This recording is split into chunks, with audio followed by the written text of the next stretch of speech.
It's a minute after 8, so I'll call to order the regular meeting of the International Falls Koochiching County Airport Commission, September 27th, at 8:01. And I don't really see anybody here for public comment. Move to the minutes of August 30th.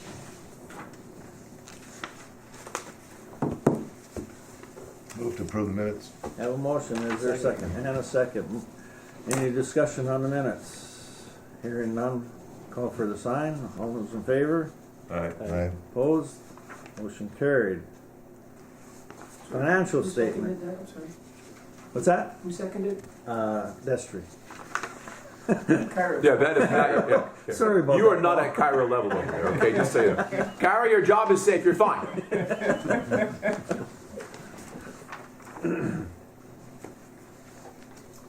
And we'll move to the financial statement. Didn't see anything out of the ordinary there.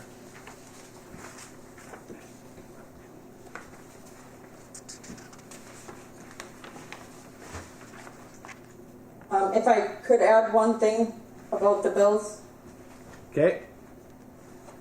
the reimbursable service section for $14,583.69. That is for the customs and area that we have to pay annually for their equipment. Okay. I think that one is the only one that's out of the ordinary. So that's an annual fee? An annual cost, yes. Okay. Thank you.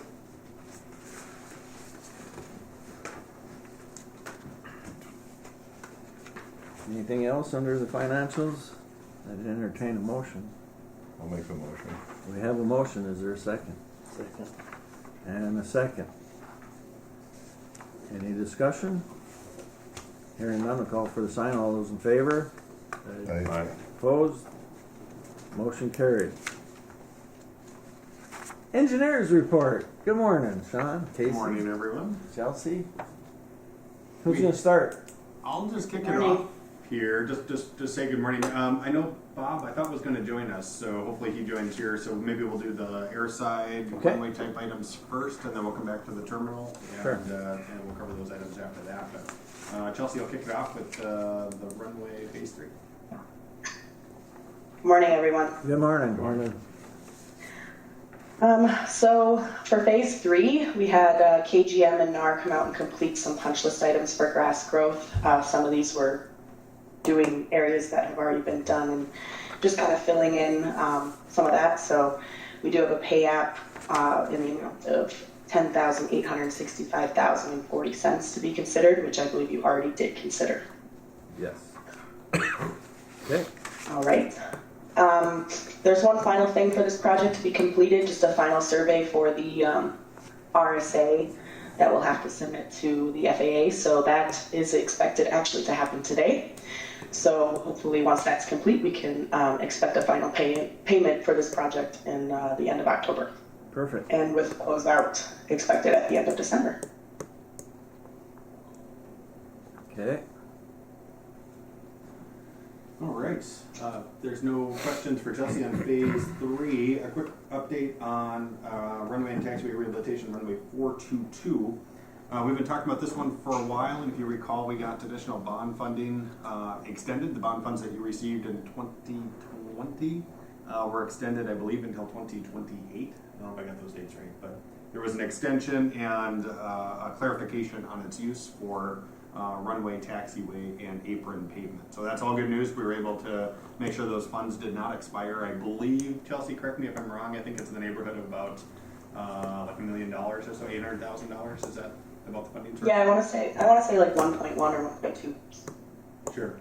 I know it was $2 million total, and some of that money was used for the runway 1331 projects phases 2 and 3. So there's money left over, and that is we're able to use that on airside projects to be able to expand that scope. So runway 422 is a crosswind runway that is in poor condition pavement wise.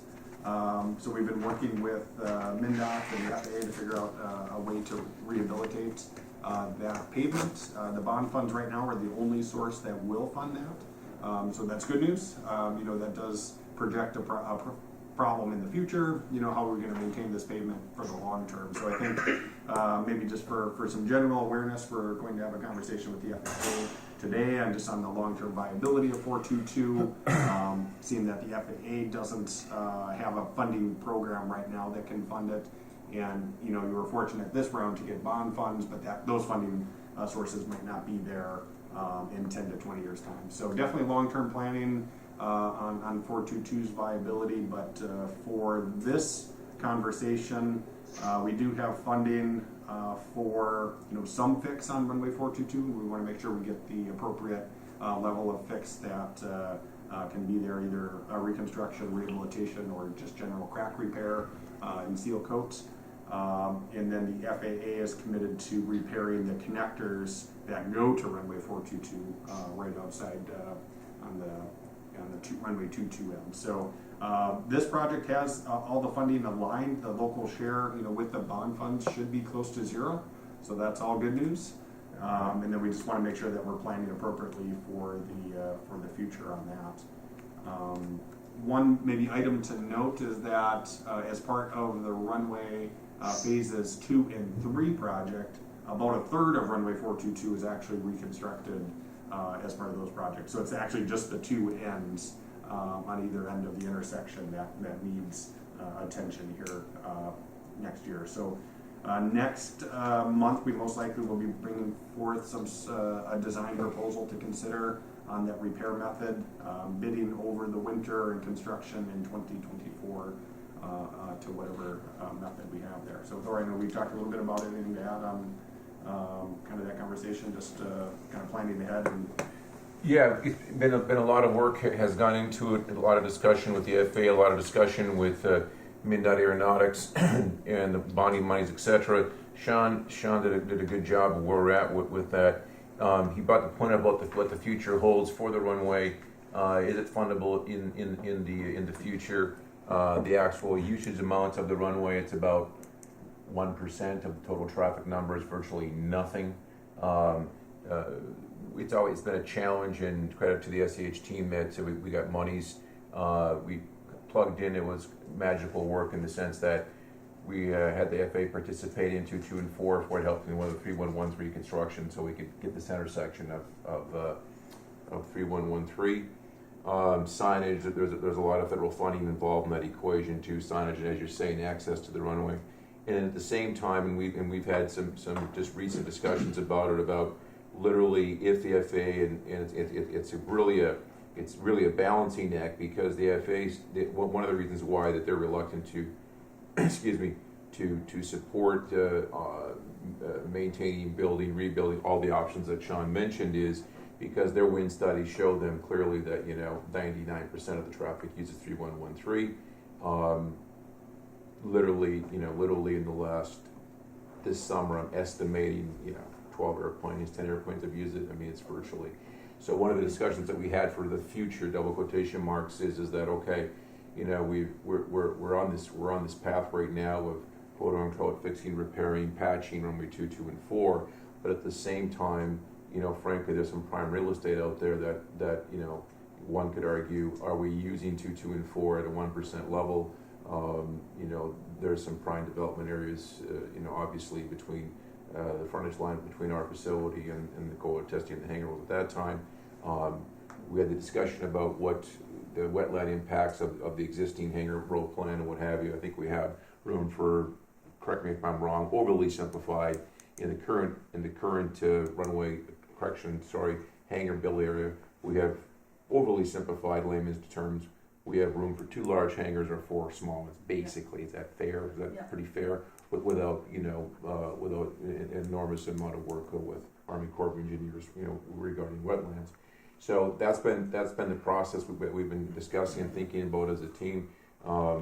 We'll have the meeting today with that group of folks from FAA and MnDOT and with the idea of maintaining the runway at this time, and then, but possibly in the near future, looking at that area for development because of how much we're actually using the runway. Right, that makes sense. Yeah, it does, and and I realize too that it couple of things too in the future. Double quotation marks. It's once you start the decommissioning process, if you decommission the runway, you're never going to get it back. And I've thought about that, and we've discussed it many times. And you at the end of the day, you don't get back a runway that you use 1% of the time. So literally, are you enhancing? You're actually enhancing, in my opinion, for the future. You'd be enhancing the airport by not. But not keeping the runway eventually commissioned, right, and decommissioned. I had shared with the team that, and I don't remember, time flies, but for the sake of the conversation, 20 plus years ago, maybe 25 years ago, I was asked to go to the Thief River Falls Airport, and like I should have before about, there was discussion about whether they should add to their existing long runway, put a crosswind runway, and I was just very adamant, and I just said, I've been asked to come here to talk to you folks, and I just really recommend that you build a longer, bigger runway. They didn't at that time, and of course what happened was evolution, and then DigiKey, et cetera, and Arctic Cat expansion, what have you, and so they eventually had enough money to get to make one big runway, because the winds in North America, Minnesota, they're right on. It's 300, it's 310 degrees every day, all day long. That's where it's at. It's west northwest every day. When the wind switches, the weather is bad. Right, with check box. Well, real estate can be used for a lot of different things. Sure, for sure, absolutely. Walt was thinking about a casino or something, I think, for the city. Yeah. Is that what you said? Yeah, fly-in casino. I would think so. Mm-hmm. You could use a Sun Country junket. There you go. We can have them right here. This could be a destination for it. Yeah, get more airplanes in here all day. Well, it also allows maybe expansion of cold weather testing. Maybe Bell. Mm-hmm. Absolutely. Yeah. Start testing helicopters or something. Thank Anyway. Well, yeah, that one's just generally an update. Like I said, the meeting that we have at 9:30, everyone's more than welcome to attend if they want to meet your representatives from the FAA. It's a 9:30 virtual call, but we're going to have a contingent of us in this room. It's a CIP meeting to go through next year's projects and beyond. So just a good check-in with FAA. So that meeting's at 9:30. But back to the agenda, I'll turn it back over to Chelsea for some more construction updates. Great. So jumping to fuel farm relocation, the project construction is fully completed. The small tanks are installed and operational, I believe. The one thing that we're kind of working through is the Vita route system, which is the communication system for all of the tanks. So we're still working through some issues with that. They were missing a piece, one of the sensors. So that should be up there this week, and then that should be able to read everything and be ready to go. With that, in the last month, they've done quite a bit of work, putting in the tanks and the dispensers and getting everything ready, putting up signs and stuff. So please consider pay application in the amount of $128,116.28, which I believe you guys already. Yeah, we already have included that. well. So, yep, we got that. Thank That's you. good. It looks good over there too. Yeah, it's looking great. Yes. Is it on the computer? Can I just pull it up? It's on your computer. What else? All right, so moving to the parking lot rehab project. The second phase of the project was completed this week. They finished paving yesterday and marking yesterday. So that second phase included the mill and overlay of that pavement, and then the pavement marking placement, and they also did some curb and gutter repair in there too. We did include in this project some signage for the no parking for the rental car area. So we do have 3 separate signs that are going to be put in that one area kind of on the far edge of the lot that we talked about. And they'll have 2 signs on each post, and they'll be kind of like a removable situation for plowing. So Thor and his team can remove those and put them back when there's snowy days. For that one, a pay application is expected next month because they just finished yesterday. So Very good. Chelsea, on that note too, I noticed that they did not put the handicap signs back, the ones we mounted on one of the light poles. They've been twisted Oh, 90 degrees. They need to be swung back to position. Okay, I will give someone a call today and see if they can fix that. Okay, and then someone did just a remarkable job painting the light pole ballards. It's wonderful. Thank you, Adam. No problem.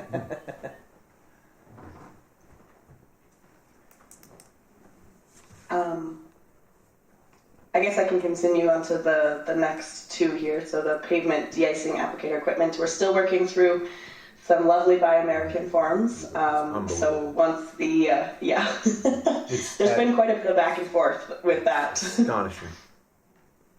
Yes, so once once Tracy is happy with the breakdown that the two companies provide her, I think that's going to be good to go. Everything should be in place for that to be ordered, and hopefully we can get that wrapped up soon. Good. For the ramp lighting project, everything is installed and complete, and there's final connections that were completed as well. So there's a final pay application for that with some retainage expected in October as well. Great.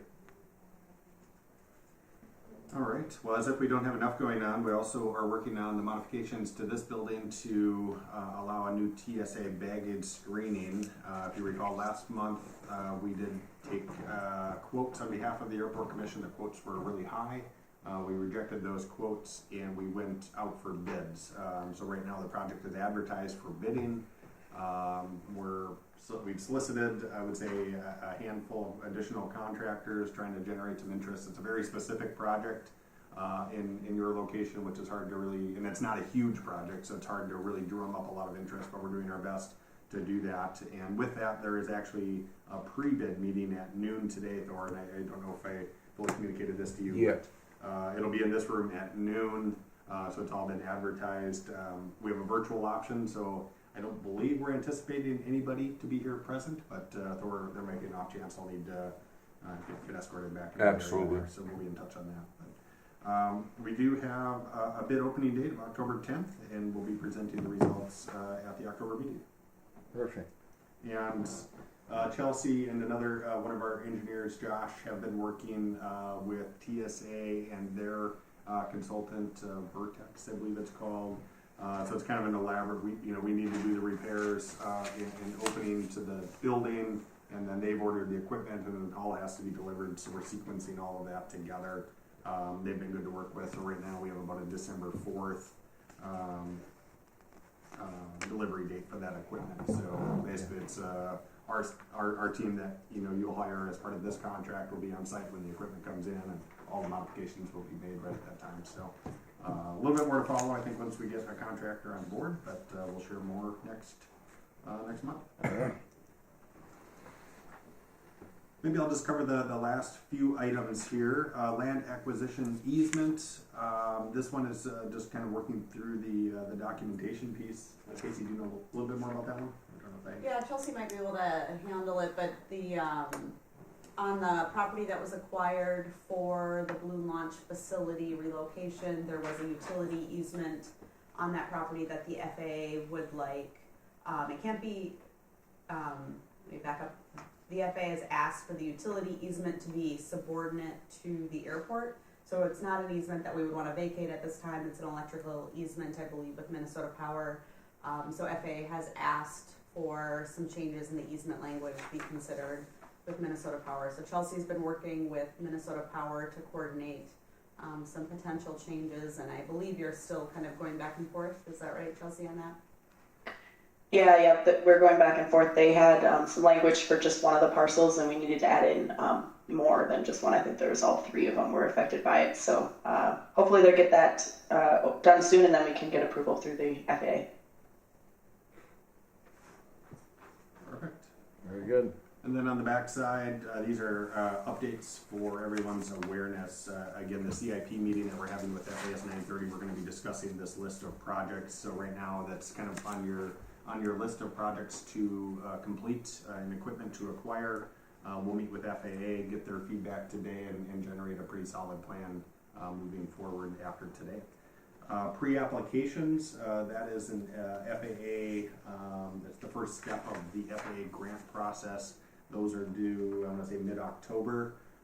So following this meeting, the grant application for 2024 will be more certain. We'll complete that document on behalf of the Airport Commission and work with Kyra and Thor to make sure that looks good for that submittal. The pre-application doesn't commit the Airport Commission to doing any projects. I kind of like to describe it. It's the first chapter of the book. So you just have to describe your projects, kind of show your intent of what you want to do, and then the FAA starts doing research on its eligibility and applicability and kind of lining up the funds. You won't be committed until you sign any sort of contracts or design agreements or anything like that. So lots of time yet to finalize the plan, but that's the first step. Okay. Chelsea, Casey, anything else? Well, Bob should be on the call. He switched over to, I think he's call-in user number 2. Is that you, Bob? That is me. Good morning, everyone. Good morning, Bob. All right, the floor is yours, Bob. We're ready for a terminal update? You betcha, go for it. Okay. Well, Thor has been involved in all the meetings and phone calls to date. So where we're at today is just to recap, we did come up with that first major redesign and fix of the roof, which came in at a cost of, I believe, $530,000 is my recollection. We took a scaled approach back at that. Another one is looking at removing the monitors in a less invasive than the first option, so maybe a high, medium, and low. And then the last approach is to bring the contractors back and have them fix the construction issues with the monitors, and then maybe also potentially make some modifications to design and add some additional elements. We are also looking at adding snow guards.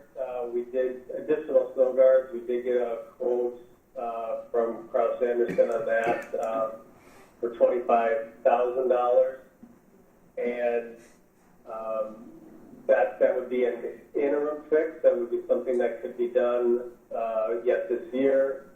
Kraus Anderson is telling us that we were out of time to do anything this year yet, other than some interim fixes like the addition of additional snow guards. And Thor and I have been talking, and Thor can provide an update on where he's at with meeting with an attorney for the commission, and just a reminder for the commission that the commission for the terminal commission holds an agreement with SEH, of which Alliance is a sub to SEH, and then you hold an additional agreement with Kraus Anderson, and then you also hold agreements with each individual contractor. So our issue right now is engaging the contractors and how we can get them to engage. The SEH and Alliance, I have communicated this to Thor that we are ready to participate financially in the payment of the fix. We just don't know, since we don't hold agreements with the contractors or with Kraus Anderson, we don't know where they stand on those issues. Thor, do you have anything to add to that? Absolutely. Thanks, Bob. Overly simplified, and as this thing is evolving down the legal track, Bob, it's my understanding that yesterday or possibly the day before, SEH's attorney contacted our attorney, Joe Stoffer of Grand Rapids, Minnesota. I don't know if they had an actual phone conversation, but as my understanding, there was some email dialogue going on back and forth. In the meantime, just in the last couple of days, we've sequestered, we being the airport legal team, Joe Stauffer and Mike, the roof expert, a law firm that specializes in roof construction, and we have a meeting tomorrow at 11 a.m. There you go, 11 a.m. tomorrow. We're having a Zoom meeting with that legal team to discuss this. I know that there has been, as I said, Bob, I don't know what degree of dialogue there has been between the SEH attorney and our attorney, and soon to be our roof expert under our umbrella. So we're making progress. It's going much slower than I wish it was, but we've done the right thing. The group has decided to do the right thing and take legal action and quote unquote get their attention and let's get it fixed. So that's where it's at. It's a slow process, but we'll get it. All right, thanks. Mm-hmm. Thank you. Probably Sounds if good. it did go, nothing could happen this year anyway yet. By this point, I don't think we would dare. So I think, we, And other than little things like Bob was Right. talking about, you know. and having had the discussion with Sean recently, it's really it's such a dynamic target, because now you're talking about if we don't fix it quote unquote yesterday, okay? Now between now and the time that we get through the legal process, we get people to write the checks to fix it correctly, etc. In the meantime, how much more damage do you incur, right? Between now and then how do you verify, or how do you prove how much more damage? Of course, the damage to the roof is exponential, i.e., the possibility of mold, etc. It's unlimited, right? It's a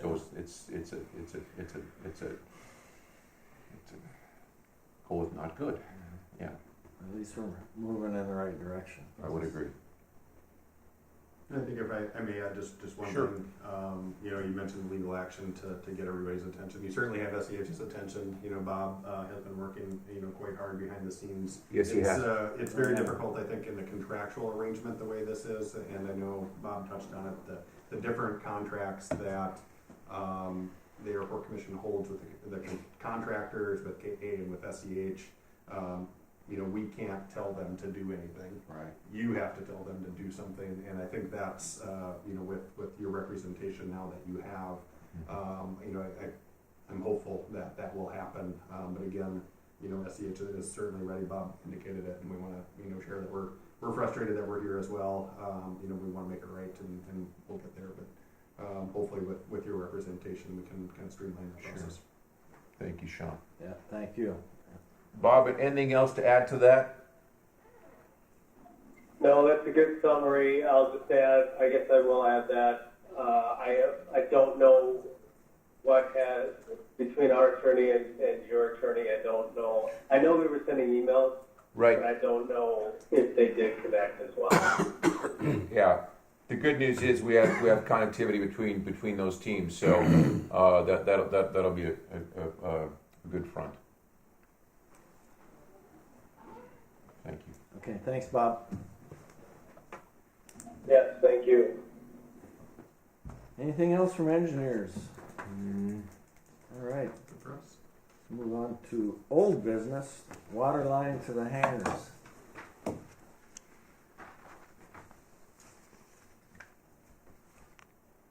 Is Chelsea gonna get some numbers for I us? can't remember. Yeah, I believe I did get some numbers. I have to double check on what exactly they were. So give me 1 second while I look that up. Okay. And while Chelsea's pulling that up, I think there's been some discussion on funding sources. I know Thor and I were, in case we were in the office yesterday, kind of talking about the hangar development, those additional hangars. So right now, a utility project like that is not eligible for FAA funding. FAA will pay for water to your terminal building, your ARF building, or an SRE building, and that's it. So they're not going to support hangar development for utilities in that way. MnDOT, they have such a long list of priorities. It ranks kind of down here. It's not a safety critical need. It's more development needs, so it ranks lower. So MnDOT funding is unlikely So that I know was one item that we were researching is, how can you pay for this? And unfortunately, there's no readily identifiable grant resources that can pay for utility expansion into hangar areas. Did I give you enough time, Chelsea? Oh, you're on mute. Great, muted. Yes, so it's $40 per linear foot is kind of the high level estimate, which if I remember correctly, that ended up being around 50 or 60 grand. Okay. Well, at If I least could we- add one thing too. what's that, Kyra? The discussion last month was because the hangars aren't actually in the city limits, we would have to, the city would need to annex that property into the city before we could even attempt putting that water line in. Is that not, that's correct, right, Walt? Yes. Okay. It's ordinance there that was made a couple of years ago that there will be no water or sewer extensions to anything that's not annexed to the city. Okay. So, So, but we're in the process of annexing. Let's get it annexed, then we can move forward with it. okay, yeah, let's get the annex done and go from there. But I kind of expected that there wouldn't be any funding and that it would be up to the hangar owners basically to foot the bill. Absolutely. So, but there's no sense moving forward until we know it's annexed. Once it's annexed, then we can, Then we can do something. then we can go get good numbers, Chelsea, but, Yeah, Get some good numbers and then find out if all the ones that own the hangars, if they all want to be assessed by it, what their cost is going to be, and right. yeah, we'll put it in then. Yeah, go from there, right on, okay. and just a note, so that 50 to 60,000, that's like a specific sized, water line. I think they could, for a hangar, they could probably go pretty small. You could probably get it down to like 30,000 Sure. with a smaller line. Yeah. I have a question for Kyra. Yes, Can you see us? I can. Just making sure. Kyra, I want you Can to you know. see me? Yes, we can. Quite well. I want you to know that Nevi has stepped out and Smitty's in your position, so now there's hope. Yes. Perfect. It'll be accurate now. Oh, I don't know about that. Good deal. I've been taking notes too, so we're all good. We're covered. I thought so. I wasn't sure. I was watching everything. All right, well, we'll just kind of leave the water line until we know we got annexed forward, property, yeah. because Great. it's a moot point. What is the process for annexing then? Does that have to go before the city and the county, or who takes that initiative? That has been approved here at this table. It must be about a year ago already, and it was going to be taken. Correct. From there. It had to be taken to the county board, and nobody ever took it there. Okay. That was at the stage we were at that time. Okay, so the So- city will take it before the the county now The then? process has started. We can move forward with it. I think they're working on it right now yet anyway, but it's moving forward anyway. Let's put it that way. All right, that's good. But Okay. it's like another one of those things, it takes a little time, Yeah, It's government. yeah, annex does take time. All right, we're moving on to new business. What do we have for new? None? Then we'll move to the manager's report. Yeah, most of my information has been already shared during the meeting. One interesting kind of a sidebar, not a sidebar, but intriguing, and was Sun Country Airlines reaching out to us and looking at a possibly bid for National Falls, and Chairman Briggs and I had a discussion about it, and what they were offering was absolutely, frankly, worthless for us, but it was very interesting. It was interesting. I had a meeting with their group a couple of weeks ago, and they were looking at bidding. It was like a total of 4 flights a week, and no Minneapolis destination like Vegas and Fort Lauderdale, Right. what have you. And it was kind of interesting. So it was a neat experience. It was a learning experience, but obviously not something that we could not possibly support, and it would not fit us well at all. Right. Purpose. Well, I guess we'll just stand by because the proposals were supposed to be turned in yesterday. Yes. So I would think that they would start forwarding them Yep. to us I'm waiting today to see Yeah, from- see who bid Yes, or yeah, what. absolutely. So, that's a good point. Yeah, we'll see. Right. But at the end of the day, yeah. But other than that, projects are coming along. Parking lot looks great. Really phenomenal work. SEH's team remarkable. On site, very nice, super great people to work with always. Part of the striping project, the parking lot, we did some extra striping on the airline ramp on the area because we need new regulations for it's called DRO, Designated Ramp Site Observer Area, for the new TSA regs for the larger aircraft starting October 9th. So we're ready to go as far as the TSA requirements are. And we'll see what they accept or don't accept. And yeah, Right on. you bet. Yeah. No, nothing We've else. got this our time. equipment, our belt loaders. to Yes. handle that bigger airplanes. Good. Wonderful. Yeah. They just got to get me trained on running it. That's all. I think I'm one of the last ones to get trained on it. I shared with, I don't remember if I shared that with the Qantas delivering the DC-9s through our facility. They were here last week, and the next one is scheduled for October 14th. And what's really interesting is the Australians have zero experience they have experience in in-flight icing. They have zero experience on ground icing, snow removal, ice control, etc. Flying the aircraft in winter conditions on the runway. So right now, after October 14th, they're not sure what our next sequence is going to be. Right. One of the discussions that we had was actually finding an American pilot and sending him along, literally on a contract, because legally they can do that, which is interesting. To help them with ground operations. Make sure they get a DI straight. Huh? Right, yeah. And they are injustifiably, they're scared to death. I mean, I understand where it's at. But stay tuned. That's all I got, thank you. All right. What do you have, Kyra? Director's report. Not a whole lot. Employments are in the packets. They were up slightly again, so we can continue that way. I'm sure they'll drop off now with this season. KGHS is questioning a Minnesota Twins baseball playoff package. I think in the past we've done the single package at $40 per game. And we have money in the budget for that? Typically, yes, we do. Okay. What are the wishes of the commission? I move we do the single packet. Motion for a single package. Is there a second? No second. And we have a second. Any discussion on it? At least we could do. They made it to the playoffs. Right. Any more discussion? Hearing none. Call for the sign. All those in favor? Aye. Opposed? That's carried.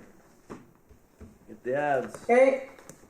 Anything else? And the only other thing I have is in regards to the bid budget. I received notification from the city that they are only going to fund 175 of the budget, which is a little concerning.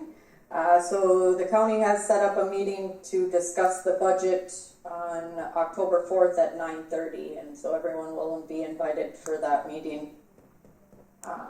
See what, I don't know where the city stands. I've requested a meeting from Brad in terms of that, so we can get a better idea and on the same page as to why that is. Because our budget has stayed fairly consistent over all the past years. The only increase would be there's a little bit to the maintenance and operation piece for utilities, and there was some equipment maintenance that had increased slightly. But other than that, everything else has stayed the same. The only other thing that changed on funding then, of course, is that we no longer have the CARES and CRISA funding for operations. So the city and the county do need to contribute this year, which we've been saying for a while. So I don't know where the disconnect is or what the reasoning is behind it, but that's kind of where things are at for the budget. And basically, if I remember right, our budget was 350, and they cut it down to 175. That sound right? Roughly, yes. The maintenance and operation piece was about 267,000 per county and city, and then 117 total for major projects, and then 50,000 total for annual projects. So total for each city and county, I believe, is right around 350. It's just barely off the roll. Bob, I think you're live there. Can you go on mute? Scramble on the roll. We got to do it. Hey, Bob? Oh, maybe it was Kairos. I thought it was maybe. No, it's Kyra now.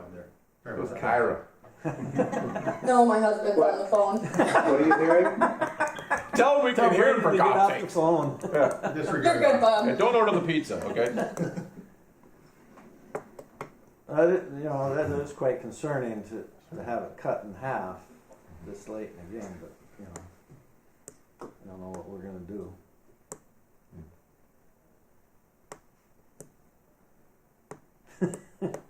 I can't speak for everybody, Okay, I'm sure that, but we'll have that meeting. I mean, That'd be good. we'll have the meeting Yeah. and see what happens. Got it. Have to. You want an airport right, or and not? the You city and gotta the run county are each obligated to pay for the airport, and the operations are the operations. There's no getting around that, and so I don't know where we go from there. So it. Yeah. If I go, if I may, Go ahead. if I may, for the entire group, from the city's position, for the county's position, for the local populace, International Falls, Koochiching County, realizing that and I don't know what's the budget restraints. I realize that we're a small community, we're a small county, and taxation, what have you, and money's available. I appreciate, there's so many other things there's so many things everybody wants, budgeting for their projects, and justifiably. Having said that, I just can't emphasize enough to the group. Now, obviously, this is a very biased position, but it's also, you can put anybody in my chair. Fact of the matter is, the International Falls in Koochiching County, there's 145 publicly funded airports in the state of Minnesota. But most importantly, we're only one of 9 in the whole state of Minnesota that has scheduled airline service. We are the smallest community in Minnesota that's scheduled airline service. There are cities, I promise, that would pay astronomical amounts of money to have scheduled airline service in the airport that we're so lucky and so fortunate and blessed to have in our community in this position. This facility is extraordinary. I mean, it's, we're all fortunate. Everyone in the room's fortunate. The folks of International Falls and the folks of Koochiching County, and I just can't emphasize that enough. That it's an asset that many larger cities would die to have, and so it's. I just wanted to share that. I have to agree with you totally. You couldn't have said it better. And the 2 previous people that are sitting in this chair before me reiterated the fact that the meeting that we had with PCA's CEO, Hussein, without this airport, we wouldn't have that paper mill. And it's a very important piece of this community and county having that. And you're right. same with cold weather. All the other cities out there would die to have an airport like this. I guarantee. And I don't think the community as a whole realizes what really happens here. Right. People don't realize how many aircraft go in and out of here, and what it generates. Mhm. Yeah, the value is, it's immeasurable. I mean, it's, Right. yeah. I mean, those statistics that I just shared, that's telling. I mean, that's, we're rare, Yeah. very rare. Right on. Thank you. So anyway, we beat that into that. Hopefully we can get people to see it, Yeah. take care of it. Anything else, Kyra? That's all I have. Anyone else have anything come before the meeting? We're gonna adjourn at 8:46. Next meeting date. Next meeting. Oh, next meeting date. Oh God, I forget that every time.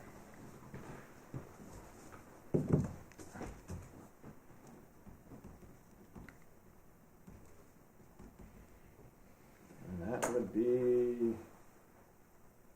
25th. 25th. Sounds good. October 25th at 8 a.m. That okay with SCH? Yeah, works for us. All right. Good. Thank you. Now we'll adjourn. you. 8:47.